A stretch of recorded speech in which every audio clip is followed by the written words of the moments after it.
So, sasagot tayo ngayon. Masela na usapin. Bakit nga daw ba? Happy morning muna pala. Apir tayo. Hindi ako si Kabit ha. Ako si Apir tayo. Bakit nga daw ba pinayagan ko si Aki sa balik Islam?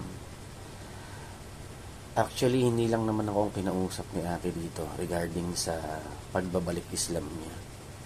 So, lahat ng pamilya, kinausap muna niya bago siya nagdesisyon na talagang yakapin yung Islam. So, sa akin, sa side ko, as a parent, as a father, try to respect yung desisyon na ginagawa ng mga anak mo, kung lalo at kung alam mo makakabuti din naman para sa kanya. So, sa akin kasi, sa aming pamilya kasi, nakita namin na doon niya nakikita yung peace of mind niya. Kaya, hinayaan namin na, sige, bahala ka. Yun, okay naman yung naging result. Naging maganda naman yung kinalabasan. Okay naman siya, hindi na siya kagaya ng dati na basta, ang hirap ikwento, hindi na siya kagaya ng dati. Ganun. Ngayon, masasabi ko talagang maayos na.